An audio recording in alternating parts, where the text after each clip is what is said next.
스위스는 아니지만 독일 현지에서 여러분들하고 함께 도시 여행을 시작합니다. 오늘은 제가 욕심을 좀 냈습니다. 많은 도시들을 보려고 하는데 쭈리히, 베른, 바젤, 카펠은 빼고요. 제네바까지 이렇게 해서 네 도시를 보려고 합니다. 그래서 조금 제 말이 빨라질 수도 있는데 여러분 잘 따라와 주시기를 바라고요. 어, 이 우리가 생각하는 이 스위스의 종교 개혁은 제가 살고 있는 지금 독일의 종교 개혁하고는 약간 온도차가 있습니다. 실상 독일의 루터를 기점으로 시작하는 그 종교 개혁을 우리는 흔히 종교 개혁의 어떤 효시라 이렇게 생각하는데, 이제 이쪽 스위스 사람들은 조금 다른 생각을 갖고 있습니다. 이분들은 루터의 영향을 받아서라기보다는 우리 항병희 집사님이 아까 소개해 주셨던 그 찌빙글리의 영향으로 1519년, 물론 루터의 종교개혁보다 약 2년이 늦긴 한데 1519년에 독자적으로 종교개혁을 일으킵니다. 독일의 종교개혁이 어떤 인물 중심의 종교개혁이었다면 스위스의 종교개혁은 여러분 도시 중심의 종교개혁입니다. 그래서 오히려 더 박진감이 있었고요. 도시 전체가 여러 가지 변화를 경험하는 그런 일이 이 스위스 종교개혁에서 일어납니다. 그래서 여러분 특별히 우리 여기 제가 지금 우리 참 이 강의에 참석하는 많은 분들이 장로교 목사님들인데, 특별히 장로교 목사님들은 더 이 찌빙글리를 출발로 하는 이 종교개혁에 더 관심하셔야 됩니다. 우리가 지금 이야기하는 개혁파, 개혁주의는 이 찌빙글리로부터 시작하는 이 종교 개혁에 그 뿌리를 두고 있기 때문에 그렇습니다. 사실 찌빙글리하고 루터는 한 번 만나죠. 한번 마브루크라는 데서 만나지만 합의를 이루지 못해서 지금 유럽의 이 종교개혁에 대한 이야기를 할 때 유럽에는 크게 개혁파 교회를 두 개로 나누는데, 하나가 루터파라, 이제 독일을 중심으로 한 루터를 중심으로 한 루터파와, 이제 지금 저희가 오늘 돌아보려고 하는 이 찌빙글리를 중심으로 한 개혁파. 그래서 이 두 큰 교단이 이 유럽의 지금 개혁교회로서 이렇게 활동하고 있다고 여러분 보시면 됩니다. 그래서 이 유럽에서 개혁파다 그러면 우리 프로테스탄트를 의미한다기보다는 오히려 찌빙글리를 중심으로 했던 스위스 종교개혁 이쪽, 그리고 칼빈에 이르는 이쪽을 이야기하고, 또 루터파다 그러면 우리가 잘 알고 있는 루터파 교회를 얘기합니다. 물론 수나 국가의 뭐 여러 가지 면에서 루터파가 더 강하긴 하지만 이 우리 한국의 복음이 전해지고 또 우리가 지금 믿는 신앙의 많은 근거들은 이 개혁파 중심의 신앙 고백 혹은 개혁파 중심의 신앙의 내용을 우리가 많이 가지고 있다고 여러분 생각하시면 됩니다. 자, 그런 의미에서 저희가 그동안 공부했던 개혁자들과 또 공부하지 못했던 분들은 우리가 다음 달에 있게 될 심화 과정에서 보게 되는데요. 우리는 위클리프를 출발로 보았습니다. 그래서 위클리프가 다른 개혁자들과 달랐던 것은 바로 성경의 권위에 대한 부분이었고, 이 이야기를 그대로 받아 계승한 사람이 있었다면 얀 후스죠. 그래서 얀 후스 자체가 나는 위클리프파다 이렇게 자기 자신을 소개할 정도로 위클리프의 사상을 그대로 계승했습니다. 그 후에 100년 후에 나타나는 마틴 루터가 그 얀 후스의 사상을 또 그대로 받습니다. 그래서 루터도 뭐라고 얘기하면 나는 후스주의다 뭐 이렇게 했어요. 후스를 따랐던 사람들, 그런 사람들을 후스파라고 했는데, 루터는 나는 후스파다, 그리고 나는 위클리프파다 하고 본인의 입으로 얘기를 했습니다. 그리고 이제 우리가 그 다음 우리가 윤리 찌빙글리에 대해서 공부하는데, 여러분 연도를 이렇게 보면, 출생 연도를 보면 비슷하죠. 예, 비슷한 게 아니라 같죠. 그래서 찌빙글리와 루터는 동시대 사람입니다. 국적은 달랐지만은 동시대 사람이었고, 그리고 이 루터를 중심으로 하는 루터파가 이제 이 이후에 전개되는가 하면 이제 찌빙글리를 중심으로 하는 개혁파가 이 이 이후에 전개됩니다. 사실 그 뒤에 보면 요분들보다 약간 한 5년 늦게 태어난 부처란 분, 이분은 우리가 지난 시간에 봤지만 이 마틴 부처가 사실 이 두 사람의 화합을 굉장히 이끌려고 노력했었고요. 사실 그 노력은 결실을 맺지는 못합니다. 그러나 우리가 하나 성찬론 외에 다른 종교가 개혁돼야 된다는 부분에 대해서는 합일점을 갖게 되는 것이 바로 이 마틴 부처의 노력이고요. 이 마틴 부처는 그 이후에 다시 영국에 가서 영국 종교 개혁을 함께 했다는 얘기를 드립니다. 그 다음에 우리가 스위스의 종교개혁자로 배웠다, 죄송합니다. 독일의 종교개혁자로 배웠다, 죄송합니다. 프랑스의 종교개혁자로 배웠던 우리 칼빈의 경우도 사실은 칼빈이 프랑스 사람이긴 하나 스위스에서 종교개혁을 하죠. 그래서 우리가 제네바라든지, 오늘 이제 마지막에 보려고 그랬는데 제네바라든지 아니면 스트라스부르크에서 종교개혁을 이룹니다. 여러분, 칼빈의 강점은 뭐냐면 이 이전에 그 신앙의 선배들이 가졌던 그 유산을 어떤 면에서 집대성에서 우리가 잘 알고 있는 기독교 강요라는 아주 귀한 책을 만들게 되고요. 또 그 책을 만든 그 책을 가지고 이제 후학을 가리키는데 그 중에 한 사람이 바로 존 낙스라고 보면, 우리가 다음 시간에 볼 존 낙스라고 보면 될 것입니다. 자, 우리는 이번 기초 과정에서 지금 이 타임라인에 있는 위에 있는 분들을 공부했습니다. 이제 5월부터 시작하는 우리 심화 과정에서는 그 가려져 있던 그 나머지 개혁자, 이 아래쪽에 있는 분들을 위하여 우리가 공부를 할 겁니다. 사실 이분들 대단한 분들입니다. 사실 발도란 분은요, 위클리프보다도 한 200년 전에 벌써 종교개혁의 기치를 듭니다. 이분은 프랑스 분이었고 니옹이라는 데서 사역했고요. 사보다 놀라는, 여러분, 이태리, 우리가 종교개혁에서 이태리를 자꾸 빼먹는데 피렌체라는 데서 또 종교개혁을 일으켰던 분입니다. 멜라니톤은요, 사실 루터가 멜라니톤이 없었다면은 종교개혁 이루기가 참 어렵다, 우리가 이런 표현을 많이 하는데 루터의 친구이자 이 종교개혁 신학대전이라는 것을 쓰면서 종교개혁을 탄탄하게 만들었습니다. 물론 루터가 번역했던 독일어 성경도요, 멜라니톤의 감수가 없었다면은 세상에 나오기 쉽지는 않았을 거라 하는 생각도 합니다. 그 옆에 있는 우리 블링거는요, 바로 쯔빙글리의 제자입니다. 그래서 쯔빙글리를 이어서 글로스민스터에서 계속 사역을 하고요. 요 블링거와 멜라니톤은 또 관계를 가지면서 자기, 뭐라고 표현해야 됩니까? 선생님들이 다 이루지 못했던 꿈들을 이 두 분이 또 탄탄히 이어갑니다.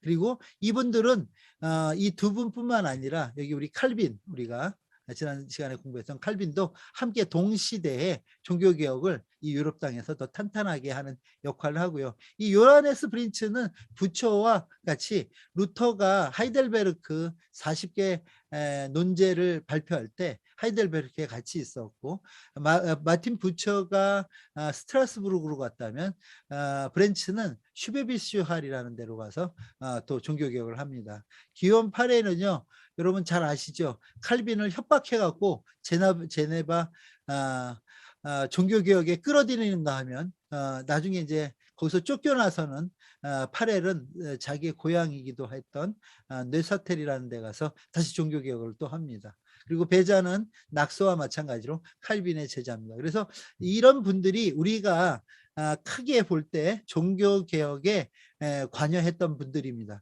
그렇기 때문에 오늘 우리가 쭈빙글리를 볼 때는 어떤 생각을 가지고 봐야 되냐면, 어떤 루터의 연장선에서라기보다는 쭈빙글리는 어떤 면에서 오늘 아까 우리 황병희 집사님도 잠깐 언급했지만 에라스무스의 사상을 많이 갖습니다. 사실 에라스무스라는 사람에 대해서도 저희가 이제 심화과정 때 하려고 그랬는데, 네덜란드 사람이긴 하지만 이분이 아니었더라면 종교개혁이 있었을까 할 정도로 많은 업적을 냅니다. 그 중에 하나가 당시 라틴어로만 돼 있던 성경을 번역한다든지, 아니면 이분이 우신예찬이라는 책을 써갖고 당시 카톨릭이 가지고 있었던 성경의 성경에서 벗어난, 다시 바꿔 얘기한다면 비성경적인 모습들에 대해서 이 사람이 문제를 제기함으로 인해서 많은 그 당시에 종교 개혁자들이 의식을 깨우는 일을 했던 분이 바로 에라스무스라는 분입니다. 자, 오늘은 스위스 종교개혁이니까요. 거기에 대해서 좀 본다면, 그래서 스위스 종교개혁의 어떤 특징은 이런 것들이 있습니다. 먼저는 성경 중심. 이거는 단순히 스위스뿐만 아니라 독일이라든지 우리가 봤던 영국, 모든 종교개혁에 아주 중심된 사상이죠. 그래서 우리가 이거를 권위라고 얘기하는데, 어설리티라고 얘기하는데, 우리 신앙에 있어서 가장 큰 어설리티가 무엇일까? 당시까지는요, 가장 큰 어설리티로 무엇을 삼았냐면 전통을 삼았어요. 교회가 어떤 교회 회의를 통해서 어떤 교리를 확정하고 그 교리가 오늘 우리에게 어떻게 영향을 미치냐가 가장 큰 권위였더라면, 여러분 종교개혁의 가장 큰 그 정신사상은 뭐냐면 전통이 아니라 성경이 가장 큰 신앙의 중심이라는 것에 대한 발견입니다. 그래서 여러분 우리 종교개혁을 이렇게 표현하시는 분도 제가 봤어요. 뭐냐면 종교개혁이란 사제들이 독점하고 있었던 하나님의 말씀인 성경을 성도들에게 돌려주는 행위다, 뭐 이렇게 표현하더라고요. 근데 진짜 이게 저는 확 와닿아요. 당시까지는요, 사제 외에 일반 성도가 성경을 보는 것이 위법이에요. 법으로 금지되어 있습니다. 제가 30년 사역을 했던 카톨릭이 국교였던 우리 필리핀도요, 1917년까지 평신도가 성경을 읽거나 해석하는 것이 법으로 금했었어요. 여러분 놀라운 사실 아닙니까? 그러니까 성경을 성도의 눈에서 가리워 놓고 그들이 교리라는 이름으로, 전통이라고 하는 이름으로 만들어 놓은 그 허울로 종교놀이를 했었다는 거죠. 어떤 분들은 아쉽다 하시는 분들도 있을 것 같아요. 왜냐하면 성경 읽기 싫은데 정말 읽기 싫은데, 그러시는 분들은 어떻게 하시면 되냐면 캐톨릭으로 돌아가시면 됩니다. 거기는 뭐 읽지 않는다고 뭐라고 얘기하지 않습니다. 근데 사실 500년 전에 이 종교개혁을 통해서 성도들에게 성경을 돌려준 거죠. 이거 엄청난 사건입니다. 여러분 얼마나 많은 분들이 이 일을 위해서 죽었습니까? 이 일을 위해서 희생했습니까? 그런데 우리가 성경을 소홀히 여기고 성경을 잘 읽지 않는다는 것, 참 이분들의 이분들의 앞에서는 참 부끄러운 일이 아닌가 하는 생각을 해봅니다. 두 번째는 교황제도를 폐지하는 겁니다. 여러분 교황제도라고 하는 그 자체가 아무런 성경적 근거가 없습니다. 그들은 여러분 그들이 이야기할 때는 베드로의 후세, 그래서 지금 현재 교황이 230 몇 대라고 이렇게 얘기하는 걸 듣습니다. 그러나 성경에서 교황의 이야기를 교황에 대한 이야기를 하지 않을 뿐더러 베드로는요 십자가에 거꾸로 못 박혀 죽었다는 우리가 구전을 듣습니다. 그런 거에 비해서 지금의 교황의 모습은 너무 화려하지 않나 하는 생각도 해봅니다. 교황 제도를 폐지하듯, 사실 교황 제도라는 제도가 생긴 거는요 약 5세기경에 카톨릭이 만들어 놓은, 그래서 당시에는 교황이 아니었죠, 주교였죠. 로마 주교를 교황으로 부르기 시작함으로부터 시작했던 게 교황 제도인데, 이게 폐지돼야 된다는 것을 주장하고요. 또 당시 아시다시피 여러분 캐톨릭이 가지고 있는 전통 중에 하나가 이 사제들의 독신주의 아니었습니까? 사실 이 독신주의가 가지고 있는 많은 폐해가 있었고요. 또한 이 독신주의로 인해서 우리가 상상하기 어려운 많은 문제들이 발생한 것 사실입니다. 근데 독신주의를 폐지하자는 논리 또한 생육하고 번성하라는 하나님의 말씀에 위배된다는 거죠. 그리고 성경 어디에도 사제가 독신을 해야 된다는 이유도 없고요. 그래서 독신주의를 폐지하고요. 또 수도원들에 들어가게 되면 여러 가지 맹세들을 하게 됩니다. 이러면 헛된 맹세들을 철폐하게 되는 것, 그다음에 미사와 성례를 철폐하는 것, 이거 우상 숭배라고까지 또 얘기했었거든요. 철폐하는 것, 그리고 마리아 또는 성자를 숭배하는 이런 것들이 철폐되는 것, 이런 것들을 이 개혁주의인 스위스 종교개혁에서 주장했습니다.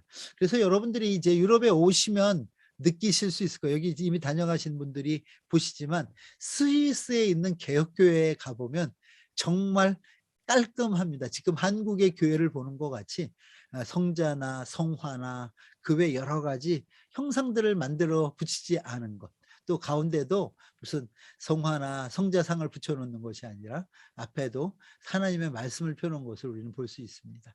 예. 여러분 아까 소개가 이미 조금 됐는데, 여러분 연방이라는 것, 칸톤이라는 얘기 들으셨죠? 여러분이 알다시피 스위스는 산악지대입니다. 그래서 여러 지역에 이런 칸톤들이 모여 있었고요. 이 칸톤들이 모여 있던 것이 여러분 함께 연방을 이룬 나라가 스위스입니다. 여러분 1291년에 이 연방제가 헌법이 통과되므로 스위스는 스위스 연방이 되는가 하면 1517년에 카톨릭 7개, 개신교 4개의 어떤 칸톤들이 이 나라를 이룹니다. 그리고 여러분 1530년에는 뉴샤텔, 36년에는 제네바에 오를레앙 공작과 세보이 가문이 거기를 뭐라 그래요? 지배하게 되고요. 그러면서 또 그곳에서 다시 종교개혁이 일어납니다. 그리고 여러분 이 스위스가 부강해지고요. 스위스가 기독교 국가가 되는데 결정적인 사건은요. 여러분 1549년에서 1587년까지 여러분 한 30년 이상의 기간 동안 여러분 8,000명이 넘는 프랑스에 박해받는 그리스도인, 즉 위그노들이 스위스로 종교적 망명을 하게 됩니다. 그것이 이 스위스가 종교개혁의 나라로서 자리매김하며 개신교, 특별히 개혁교의 나라가 되는데 큰 이바지를 하게 되고요. 1559년에 제네바 아카데미가 세워짐으로 인해서 이 개혁 신학의 요람이 되고요. 뿐만 아니라 거기에 와서 그 제네바로 난민으로 왔던 많은 종교적 난민들이 거기서 훈련을 받고 다시 자기의 나라로 재파송되는 역사들이 일어납니다. 1685년 랑트 칙령이 폐지되고요. 또 루이 14세가 하면서 굉장히 더 이주민들이 늘어나면서 지금은 스위스가요 약 54%, 56% 이상의 기독교인들을 자랑하는 유럽에서 가장 큰 인구 퍼센테이지로요 개신교 국가가 지금 바로 이 스위스라고 할 수 있습니다. 여러분 우리가 스위스 하면 또 생각나는 게, 오늘 저는 역사 얘기하면서 요 얘기를 좀 해줄 줄 알았는데 안 하고 넘어가서 좀 아쉬웠는데, 여러분 비렐름 텔이라는, 여러분 들어보셨죠? 소설이요. 이 비렐름 텔의 뭐라 그럴까, 그 소설의 어떤 현장이 또 이 스위스입니다. 그래서 알도르프라는 곳인데, 여러분 여기에 이 자유를 위해서 투쟁한 그 어떤 전사의 이야기를 여러분 역사 소설로 쓴 것입니다. 실화는 아니고요. 그래도 가보면 이렇게 비렐름텔 동상은 있습니다. 그래서 여러분 더 이게 유명해진 것은 여러분 이탈리아 작곡가 로시니가 사막에 오페라를 만들어 갖고, 지금도 여러분 이 여름이 되면 있잖아요. 그 뭐 인터라켄이라든지 이런 큰 도시에서는 이 비렐름텔이 오페라로 공연되고 있습니다. 예. 여러분 이 얘기는 어떤 면에서 이 스위스인들의 그 용맹성을 이야기하는데요. 그 용맹성을 높이 사서 교황 율리우스 2세는 여러분 지금도 여러분 로마 교황청 바티칸에 가면은요 그 경비대가 있는데 그 경비대를 스위스 경비원을 데려다가 썼다고 합니다. 그것이 전통이 돼서 지금까지도 스위스 경비대가 로마 교황청을 지키고 있습니다. 아까 요거는 너무 우리 신은영 부장님이 잘 설명해 준 내용인데요. 헬베티아 사람들이라는 헬베티아스. 여러분 이 스위스 우리 독일의 그 자동차 표지판 뒤에는 D자가 써 있고요. 프랑스에는 F자가 있어요. 그런데 이 스위스의 자동차 뒤에는 CH가 있거든요. 그래서 나는 뭐지 저게 뭐지 이랬는데 이 여러분 아까 정식 국호명인 컴퍼메트로 헬베티아라는 이 정식 국가명의 앞자를 따서 CH라고 마크를 하고 있습니다. 국가 표시를 하고 있습니다. 자, 오늘은